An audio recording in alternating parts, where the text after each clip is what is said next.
All right, welcome back to another project by Jay. Today's project, we are fixing the rear AC for this 2012 Toyota Sienna. So under the car here, this is the passenger side, basically under the sliding door. You have this cover right here, and as you can see, it holds your AC lines going back to the rear motor over here. So behind where it connects with this cover right here, it had rusted out and it started leaking from there, and it was so seized together that I could not remove it, hence why I got to cut it. And once I take this off, you guys are about to see there's only 3 bolts. You see one here, one there, and then another one right here. So 3 10 mils. I'm gonna go ahead and take that off. So originally, these 2 lines right here, you see they come and they connect right here, and there's like a little connector piece right here, but the whole thing pretty much for both lines, it rusted, and then it kind of, I could not take it apart from each other to basically replace it. So I ended up taking a pipe cutter and just basically cutting both the aluminum tubes. So this size is a 5/16, the smaller line, and then this size, I can't remember, but this piece I replaced, and it was for a 1/2 inch. So I remember I did have to add some O-rings inside to basically properly seal it. So this one is good, it's not leaking. This one, I just did a temporary fix. I just connected a rubber hose in between and put a hose clamp on it. It worked for a while until it got really hot, and then I think the pressure built up in it, and then the hose clamp ended up cutting into the rubber, which caused it to leak. So this time we're basically replacing it with some actual correct hoses meant for these AC lines. So the other option was to like basically weld it, but I don't know how to weld, so we're going with this method. So we're going to be replacing this. I might cut this one back to maybe over here just so it's more straight. So here's what I got. This is the Dorman part number 800673, and this is the 5/16 hose to tube line splice kit. It comes like this, and as you can see, it comes with your rubber hose, and then it comes with these.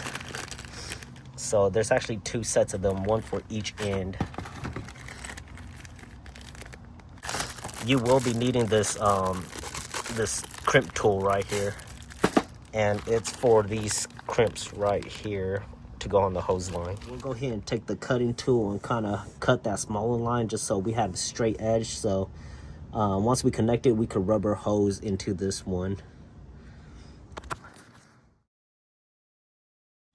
All right, and now I just want to show you guys, just in case you are wondering why we have to ream it.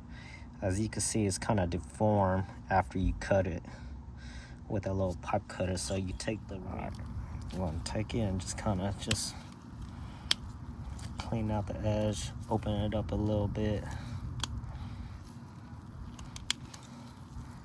and you see how it's much bigger now. If you guys are curious, this is the order in which it goes in. It goes this first, and then this little gold part goes like this. All right, here we go. And then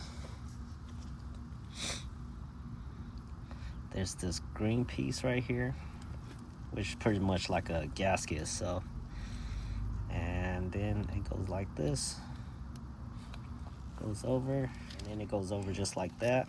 And then that's how you tighten it down. You'll take your adjustable wrenches and just tighten it down. And then on this end, see how it goes like this.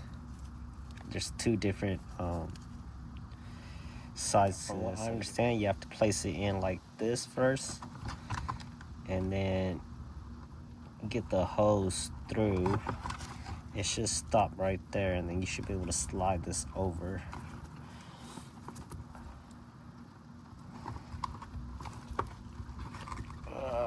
give it a good squeeze. Just like that, and then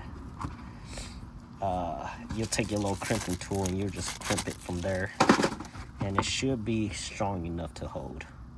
So all in that order, we are gonna, of course, we're gonna cut this hose down to size. It's a little too long, and that's why I got these cutters for.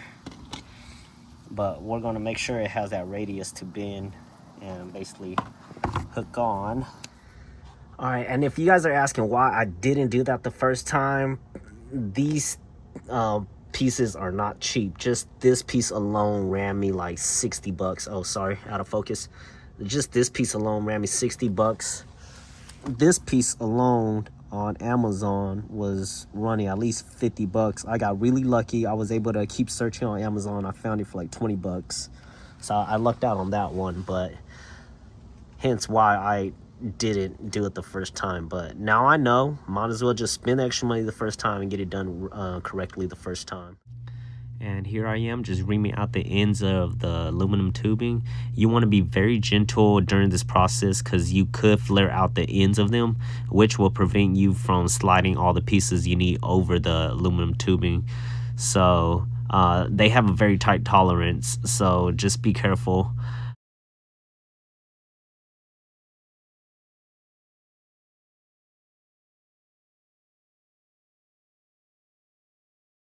All I did was just basically use 2 adjustable wrenches, tying that down as much as I can without the aluminum piping flexing too much.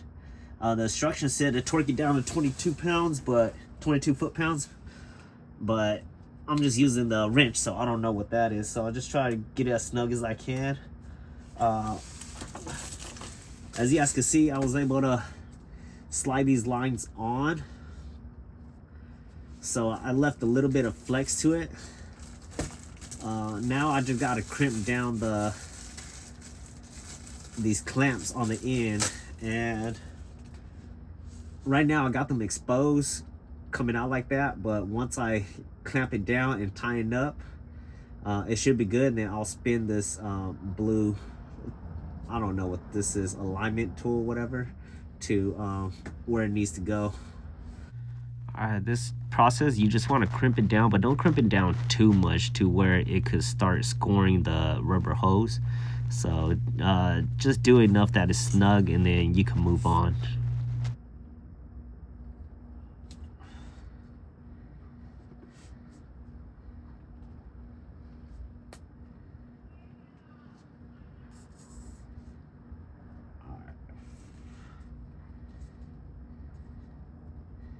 And I think we should be good.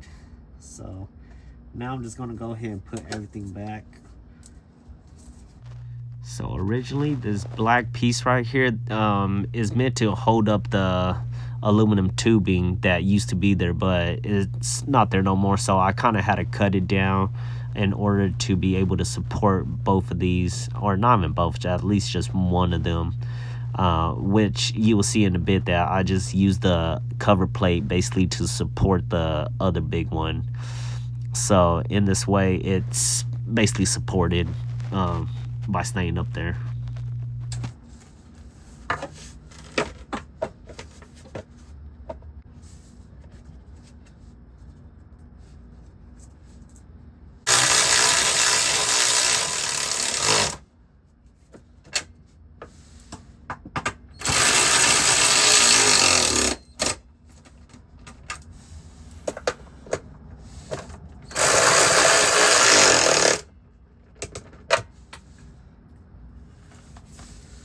Hopefully that was it. And all that's left now is just to vacuum out the system and make sure it holds, and then recharge it with some fresh new Freon. Anyhow, I just want to thank you guys for watching. Don't forget to like, comment, and subscribe. And until the next fix, you guys, take care.